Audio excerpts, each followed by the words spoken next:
Okay, so thanks everyone for joining again. Today we have another session of this online seminar series that I co-organized with Oriol. And we have the pleasure of hosting Soledad Leclains today. She's a professor of applied mathematics at the Universitat Politécnica de Madrid at the UPM. And well, she's worked a lot on reduced order modeling and using data-driven techniques embedded in these reduced order models as well. We have interacted through BSc and UPM in these topics while I was there. I guess they still interact a lot. And we're very looking forward to his presentation. So thanks again, Soledad, for joining us. And please go ahead. Okay, thank you very much, Bernard, and thank you, Oriol, for this kind invitation. Well, I'm very happy to be here. And well, the talk of today will focus on, I will present some tools and application in fluid dynamics using model decomposition techniques and also combining these strategies with machine learning tools. So, well, okay. So, well, we are going to present some artificial intelligence tools which are based on reduced order models. We have used this model in several applications such as marine propulsion, medicine and non-Newtonian flows, aerodynamics and elasticity, combustion, urban flows, and wind energy. And the main goal of these models is to study and understand the flow behavior. They can be used to provide a deeper understanding of flow physics. They can also be used to reduce computational cost in numerical simulation and also for control and design optimization. I'm going to focus on how to develop hybrid machine learning models based on physical principles. And for that, as I said before, we combine model decomposition techniques with neural networks. Model decomposition can be like a dynamic mode decomposition, DMD, or proper orthogonal decomposition, POD, singular value decomposition, SVD, or advanced version principal component analysis, high order SVD, high order DMD, spatiotemporal Kuhlmann decomposition, STKD.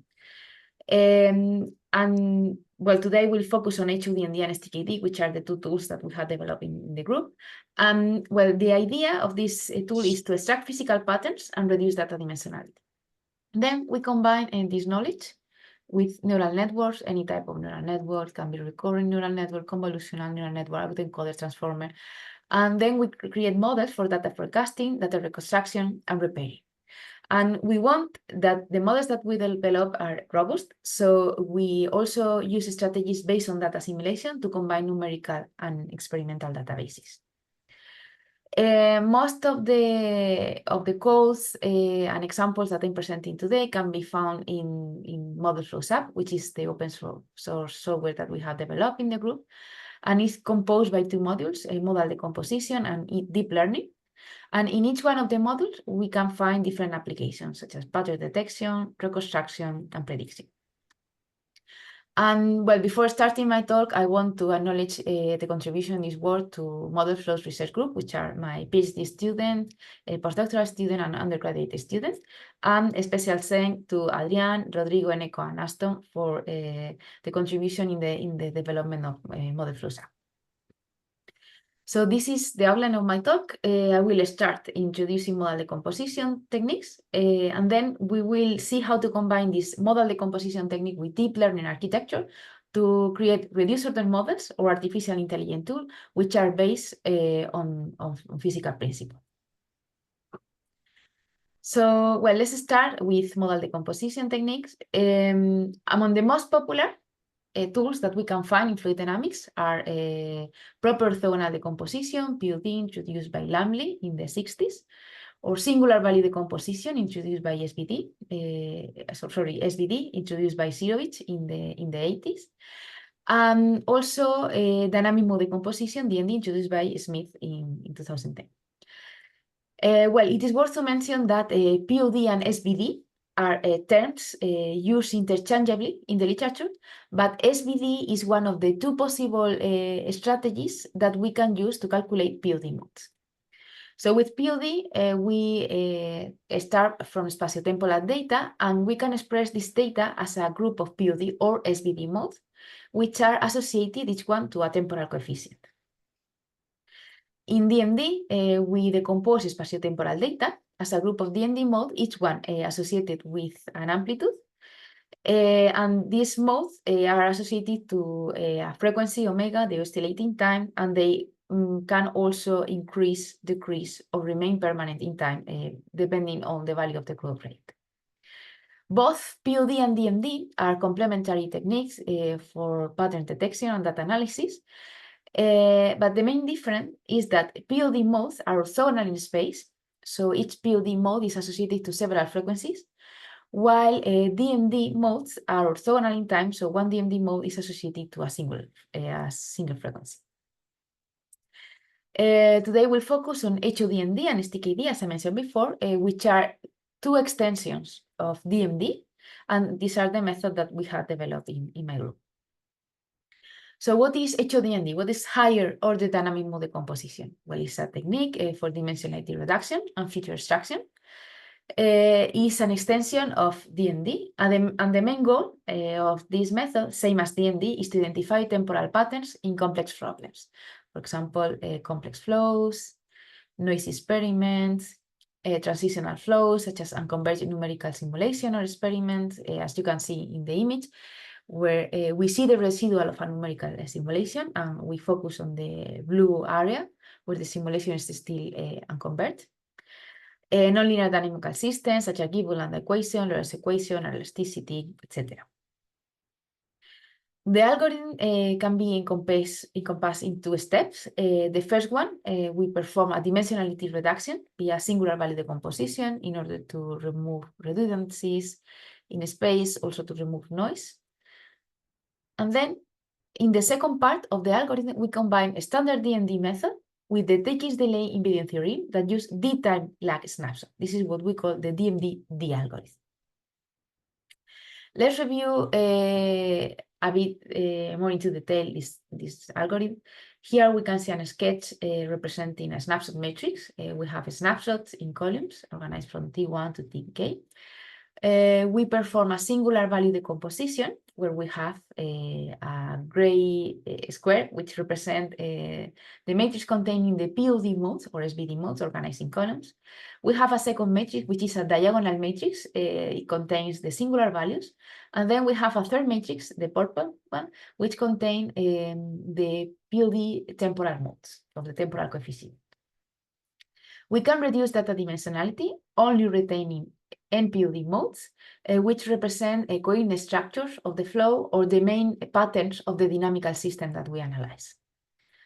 Then we can group these two terms into a single matrix. It is, we weight the temporal coefficient, temporal POD modes with the singular values. And then we go to the second step of the algorithm. Here we can see a sketch representing a snapshot matrix, snapshots in column, okay? And well, we have first the DMD1 algorithm, which is similar to a standard DMD, in which we can relate a flow field or a temporal field with the subsequent temporal field using a linear operator, which is the Kuhlmann operator, okay? So in matrix form, we can connect the blue and red matrices via this Kuhlmann operator, okay? And these matrices are delayed in time for one snapshot. In the DMD algorithm, we relate each temporal field with the subsequent temporal field using a sliding window process. Then we collect all these windows into a single matrix, and we solve an eigenvalue problem. Okay. In this way, we enforce to obtain the same dynamics in all the windows. It means that we remove noise and we only calculate modes which are robust in time. This is the great advantage of the HODMD algorithm. When do we use HODMD? Well, we use this method when the spectral complexity is larger than the spatial complexity, and this happens when we have complex noise experiments, transitional flows, periodic or quasi-periodic nonlinear systems such as Gibbs-Land equation, Lorentz equation, etc. So when d is equal to 1, we have only one window. HODMD has the same application as standard DMD. However, when d is larger than 1, we have more than one window. HODND works in cases in which the standard DND fail or find some difficulties. Now the question is, what are spectral and spatial complexities? Okay, let's review these two terms with the definition of a toy model in a very simple way. Here we can see a fully nonlinear quasi-predict function. It's a toy model. We have two frequencies. The first one is 1. The second frequency is square root of 2. So this is an irrational number, and there is a nonlinear interaction between the frequencies. So the total quantity of frequencies involved in the definition of this problem is incommensurable. It's a quasi-predict function. Okay? But we approximate this spectral complexity by M, which is the number of frequencies that we retain, or the number of modes that we retain in the DND expansion. On the other hand, the spatial complexity is 1. We have one single point oscillating in time, as we can see in the figure of the bottom, where we can see the toy model, the representation of the toy model. Now we apply standard DND, DND1, and the method only captures one mode. And as you can see in the reconstruction, we have this red line, which is totally spurious. Okay. Using DNBD or HODND, the method captures 27 frequencies, and as you can see in the image, we can reconstruct the original data quite well. So we use HODND when spectral complexity is larger than spatial complexity. And this is okay for this toy model, very easy to follow. But the question is, do we really need to use HODND in fluid dynamics? Because, well, here we have only one point oscillating in time, but in fluid dynamics, sometimes we have 100 million points representing one problem. Okay, do we really have this issue of the spectral and spatial complexity? Okay, let's just to answer the question. Let's remember that the spectral complexity is the number of frequencies or the number of modes that we retain in the DND model expansion on the top. Okay, this is something that tunable, and we select this value depending on the approximation that we want to perform of the real function. Okay, let's review the concept of spatial complexity. Here we see a plane. It's a two-dimensional plane. It can be a plane where we perform PIV experiments or numerical simulation. Okay? And in this plane, we can see 8 elements. Okay? 8, J, is the spatial dimension, the number of elements. Okay. Now let's remember that in the first step of the algorithm, we reduce spatial complexity to NPUD modes. Okay, so we have a spatial dimension of J, but we want to reduce data dimensionality to retain only coherent structures representing the main dynamics of the flow or the main patterns of the dynamical system. Okay, so in fluid dynamics, even though we have very large databases composed by large number of elements or grid points, the spatial complexity is reduced, and it can be, in most of the case, is smaller than the spectral complexity. So that's why HODND works quite well in complex problems in fluid dynamics, especially in turbulent flows or noisy experiments. Okay, let's see, we have applied the method in several applications for pattern identification, to create reduced order models, to speed up numerical simulations, also for data forecasting in open air experiments, to reconstruct three-dimensional flow fields, in general, in complex flows and nonlinear dynamical systems. So let's review some of the application of HODND. Let's start with pattern detection, where we have applied the method to identify patterns in aerodynamics, turbulence, heat transfer, flight test, wind energy. Here you can see some references in combustion, in marine propulsion, in urban flows, in medical imaging, in multi-phase flows, non-Newtonian flows, etc. Okay, so no worries, I'm not going to talk about everything. I'm going to focus only on a couple of applications. The first one is urban flows. Here you can see this is a wall-mounted square cylinder. This is a simplified version of a building in a city. Okay, you can see isosurface of velocity. And well, the flow that we analyze is fully turbulent. You can see that the size of the flow structure is very small. We found downstream each one of these square cylinder of each building these patterns, okay, which are well known in cities. This is known as the arc vortex. Okay, the arc vortex has been connected in the literature with high concentration of pollutant. So if we understand the main dynamics behind the formation of the arc vortex, we can propose some strategies to control air pollution in cities. Okay? So what we did is we applied the method H2DMD, and then here you can see the spectrum. The data that we analyze are fully turbulent. You can see in the image, it's very complex, but the H2DMD spectrum representing the main dynamics is very simple. Actually, it's periodic. Analyzing with more detail this spectrum, you can see that the dynamics is driven by two modes, A mode, the A mode and the B mode, and the remaining modes are the result of the nonlinear interaction of A and B. Okay, this is like a combination of the previous mode. A modes are low frequency modes, and they are in charge of generating the main structure. They are connected with the presence of the arc vortex. And B modes are high frequency modes, and they are related with the wake behind this building. This is the second application that I'm going to show of H2DMD for pattern detection. This is for medical imaging. This is a collaboration that we have with medical doctors. They perform some echocardiographies to some mice with different cardiac disease. And where we analyze this medical image. Okay, this is the DMD spectrum we obtained after applying H2DMD. Well, this is a heart, and of course, as expected, the solution is periodic. But you can see that the method automatically divides the frequencies in two different branches. And we find out that each one of the these branches is connected to a different pattern. One is the heart, and the other one is the lung. Based on this idea, we have used the method also for classification of different cardiac pathologies. This is a healthy heart. This is a heart with obesity, and this is with hypertrophy.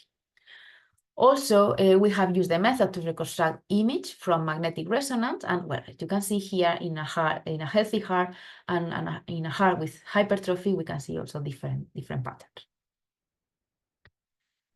Now that we have seen some examples of pattern detection, the question is, can we use this flow pattern describing the flow physics? Well, yes, I'm going to show two applications. The first one is for flow control. For that, we have developed a new algorithm which is fully data-driven and is based on H2DMD. And this algorithm is suitable to detect structural sensitivity in flows. Okay, structural sensitivities, the structural sensitivity maps gives you the regions of the flow in which, if you include some modification, you are going to capable to control the flow dynamics. Okay. So, well, this is an example of this method. We call it nonlinear structural sensitivity because it's fully data-driven, and it has the advantage that it can be used in experimental data and also in nonlinear numerical data. And what we do with the method is we extract DMD modes, and we reconstruct the nonlinear term of the Navier-Stokes equation. Okay. This is an example of the wake behind a three-dimensional cylinder. The bottom, you can see the evolution in time of a representative point in the wake of the cylinder. This is string-wise, span-wise, and normal velocity. Okay, and this is the evolution in time of the simulation. We collect some data when simulations are still not fully converted. In this case, and well, we calculate the nonlinear structural sensitivity maps, as you can see in the figure. The advantage of this method, since it is fully data-driven, it can easily give you also information about three-dimensional structural sensitivity maps. Okay. Then we compare with the literature linear structural sensitivity, and as you can see, the structural sensitivity maps are not exactly the same because we use non-linear approximation. In the literature, they use linear approximation, okay? But as you can see, well, the regions that we identify are the same. Here we can see an example, an application of this method of flow control in an elastoviscoplastic flow past two-dimensional cylinder. This is Reynolds number 100. Windham number is 1, comparing elastic forces with body forces. Weissenberg number is 1, and Behan number is 2, comparing yield stress and viscosity. We first perform HOD&D. We identify the main patterns of the flow, and then we compute nonlinear structural sensitivity with this algorithm. This is, you can see in the figure. And then what we do is we include two small cylinders. We can also include two small punctual force in the areas of highest intensity of this structural sensitivity. And as you can see, the flow that was unsteady becomes steady. So we can control the flow easily. Now we do the same, but now the two cylinders are located in areas of low intensity of structural sensitivity. You can see here the evolution of the simulation. Well, at the beginning, it changes a bit, but when the simulation is converged, you can see that the flow remains unsteady. Let's see the second application. How can we use this pattern describing the flow physics? This is to create traveling waves to simplify complex flow description and also to identify flow instabilities triggering change in the flow. For that, we have developed spatiotemporal Kuhlmann decomposition, which is an extension of HOD&D. And the method decomposes spatiotemporal data as a group of STKD mode. Each one of these modes is weighted with a frequency. With an amplitude, and each one of these modes is associated to a frequency oscillating in time and also to a wave number oscillating in space. Okay. We also have growth rate associated to frequencies and wave numbers. Here we can see the expansion focusing only on time and one spatial direction, but the method can be extended to calculate wave number related to 2 or even the 3 spatial direction, okay? But well, I prefer to make it as simple as possible. Let's focus on this. Once that we know wave numbers and frequencies, we can calculate the phase velocity of the traveling waves represented by the STKD modes in this way, by comparing frequencies and wave numbers. So here we see an example. This is a rotating spherical cell with thermal convection. This represents the inner part of stars and planets. Okay, here you see, well, this is one traveling wave moving in one spatial direction, and this is the typical output of STKD, comparing frequencies and wave number. And you can see, well, we identify this traveling wave and also the phase velocity. In the other example, we see two different traveling waves moving in opposite direction, yellow, blue. And this is the STKD maps representing frequency and wave number. We see the two traveling waves. We see that both are moving in opposite direction, and we also calculate their phase velocity. Let's go to a case a bit more complicated. We apply STKD in a turbulent elastoviscoplastic fluid. This is the Behan number comparing yield stress and viscosity. Okay, this is a channel flow. You can see here a plane on the channel. On the top and the bottom, we have the channel walls. Okay. The example on the left is a non-Newtonian case, and then, is the standard Newtonian case, and then we have the two non-Newtonian case where we change the Behan. And well, in these elastoviscoplastic flows, well, we can see this solid part represented in black. As you can see, increasing this Behan number, okay, the turbulence level decreases. Okay, the flow becomes simpler than in the standard Newtonian case. Here we can see a representation of the streaks in the channel wall. This is isosceles phase of stringwise velocity. And well, again, you can see that increasing behind number in the non-Newtonian case, the size or under organization of the streaks change.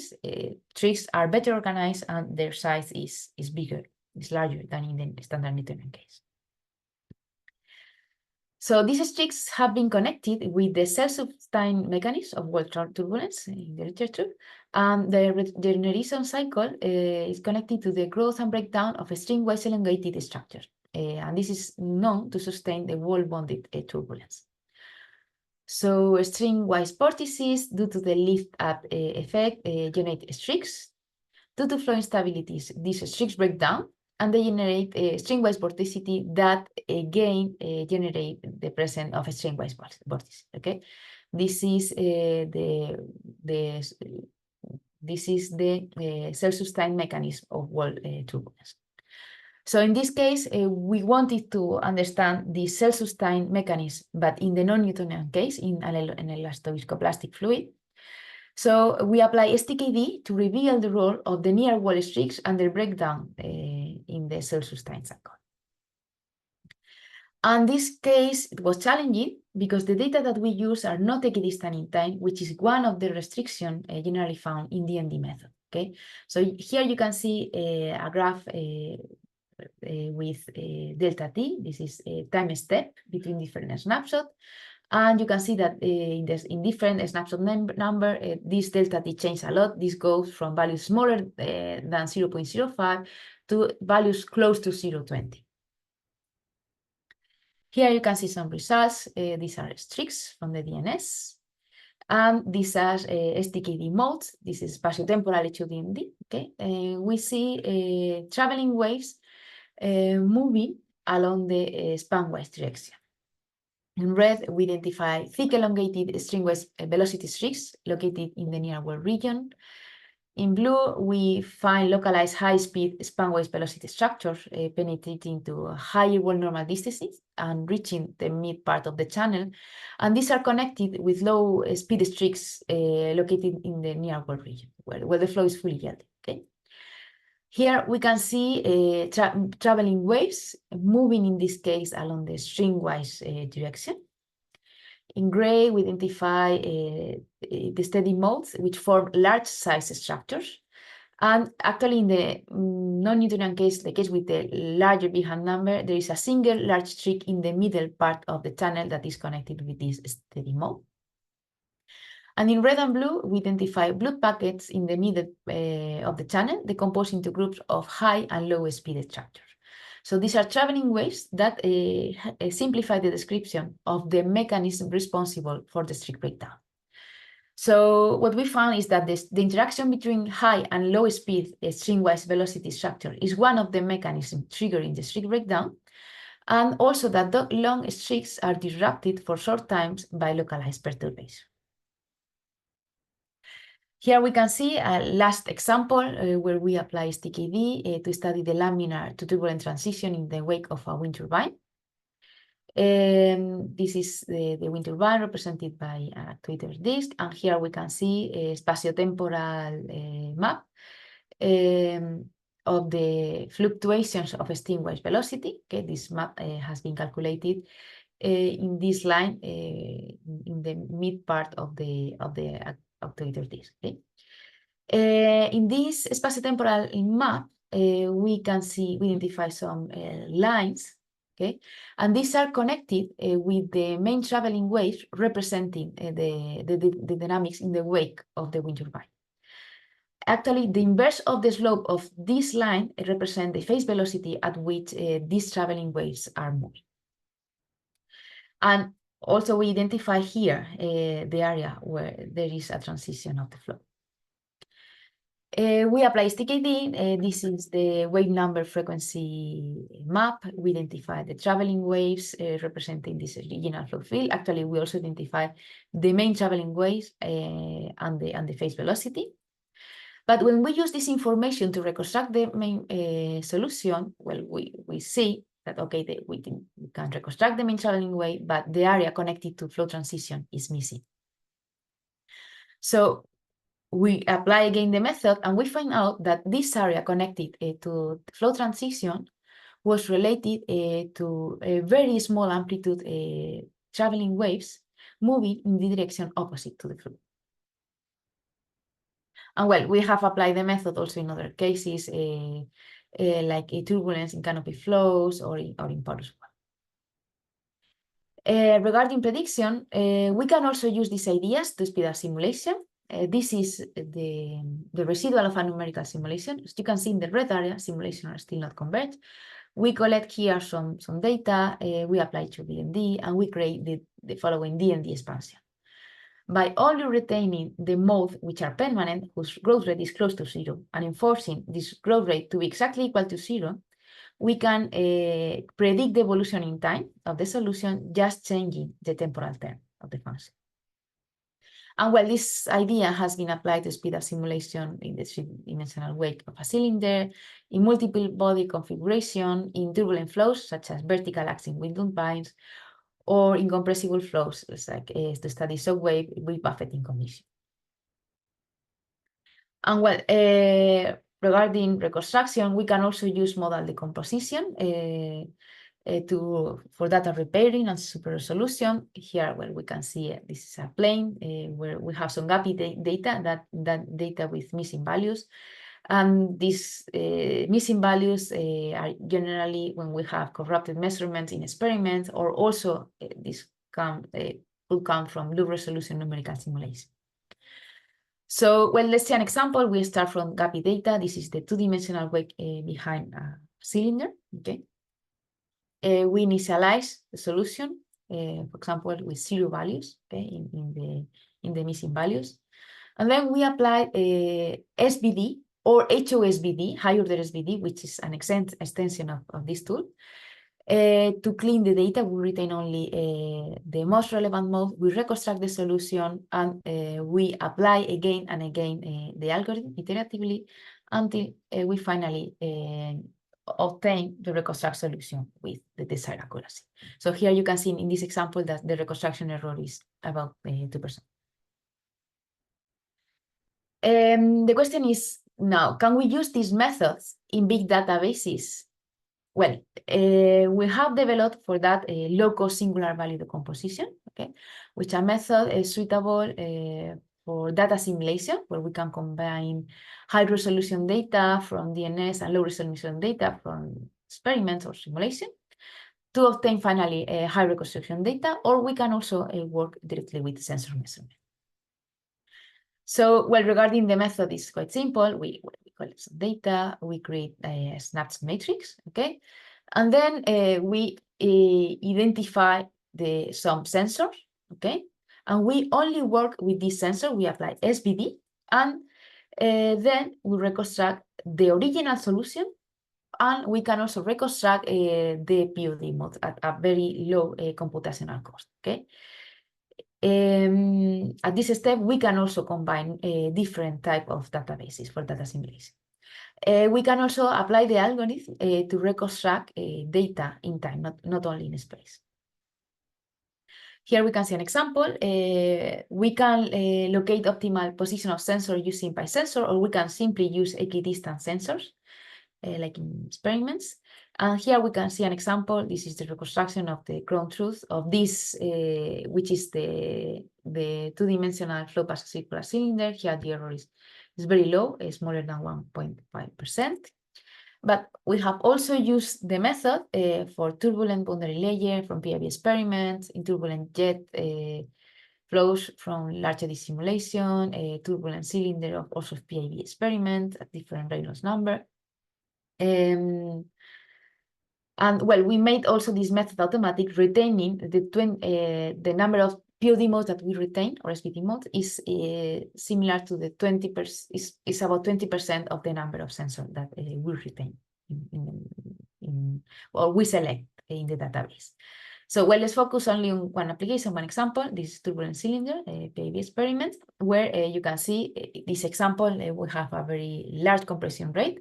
We can reconstruct the solution, and at the same time, we clean the solution, since we select a small number of POD modes related to the main coherent structure of the flow. In the previous examples, we have reached compression rates from 800 to 50,000, and also the speed up factor when applying SVD method goes from 20 to 600. But let's start now with the second part, the deep learning module, where we combine this knowledge with model decomposition. For that, well, let's try to review very briefly what type of machine learning techniques we have. For that, we are going to answer this question. Do we need to guide the machine during the training process? Well, if the answer is no, we have unsupervised learning, where we can find dimensionality reduction technique or clustering. If the answer is yes, we have supervised learning for classification and regression. If the answer is sometimes, we have semi-supervised learning tools, such as reinformer learning or generative models. And well, in between supervised and semi-supervised learning, we can find tools for optimization and control. Regarding dimensionality reduction, among the most popular, generally found in machine learning, is PCA, principal component analysis, which use the same methodology as PUD or SVD, okay, the technique that I explained before. We also find autoencoders, okay, which use neural networks instead of model decomposition for dimensionality reduction.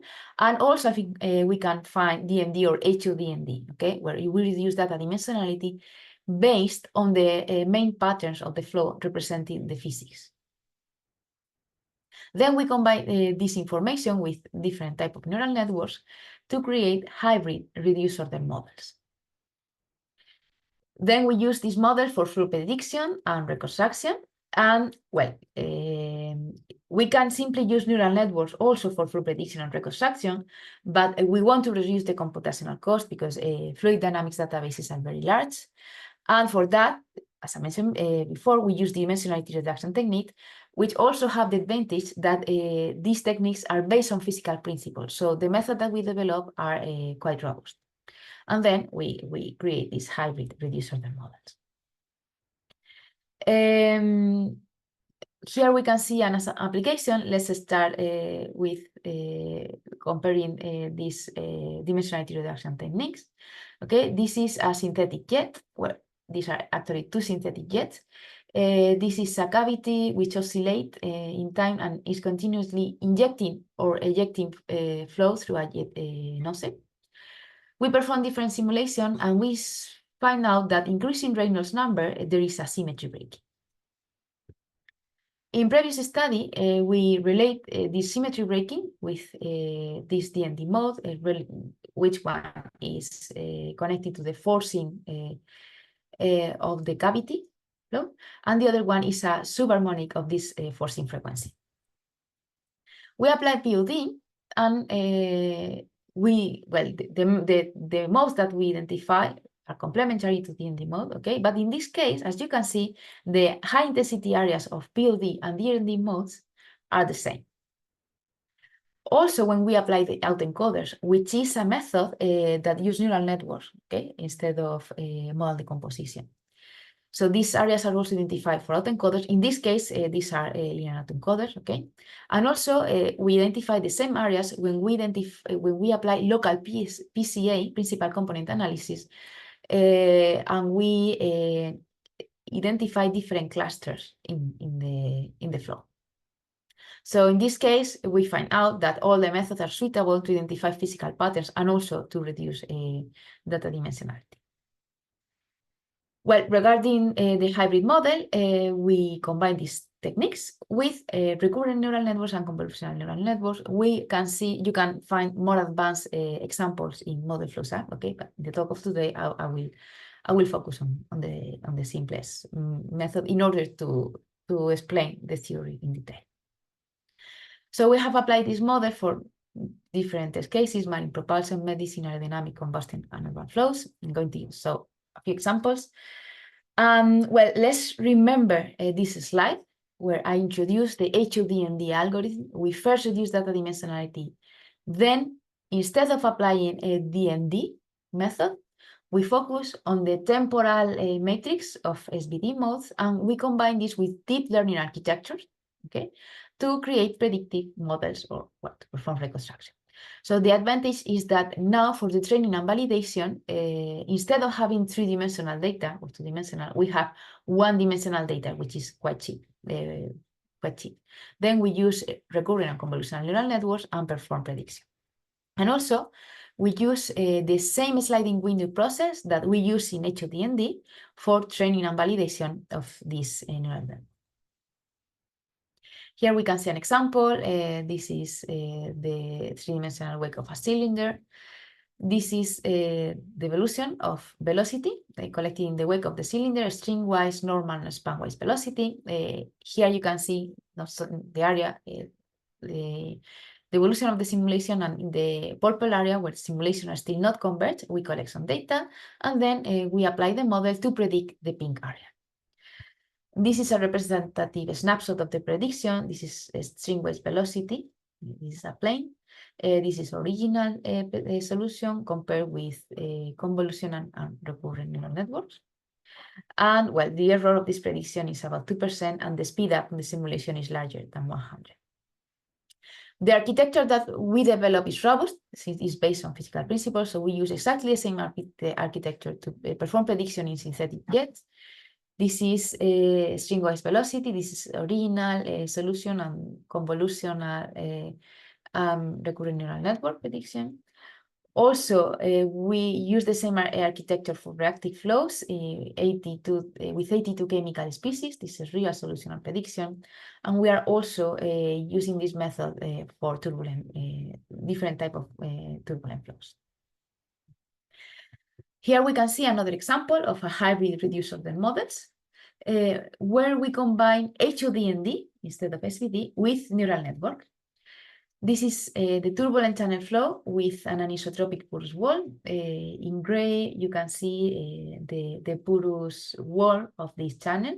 Porosity is maintained constant to 0.6. And here you can see streaks which is string-wise velocity in the wall of the channel. This is an isotropic porous wall. And what we did is to change permeability. In the first case, we increased permeability along the string-wise and span-wise direction, and we decreased permeability along the normal direction, and we reduced the drag. As you can see, the streaks are now better organized and they are thicker and elongated. In the second case, we reduce permeability along the string-wise and span-wise direction, and we increase permeability along the normal direction, and we increase the drag. As you can see, now the streaks are totally broken and disorganized. Well, we have developed here a deep learning model based on physical principle to approximate the statistics of the wall shear stress. So for that, the methodology is the following. We calculate the wall shear stress. U and V represent string-wise and normal velocity. Y is the normal component. We first apply HODND to identify the main temporal patterns representing the flow physics. And then we use the DND mode. We use the DND expansion of mode to reconstruct string-wise and a normal velocity.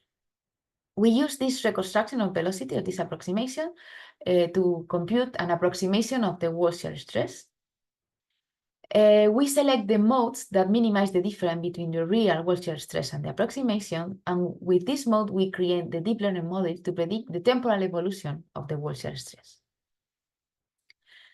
Regarding the neural networks, here you can see a sketch. This is input and output layers. This is the neuron, okay? And well, as you can see, this is the simplest representation that we can find. This is a linear regression, okay?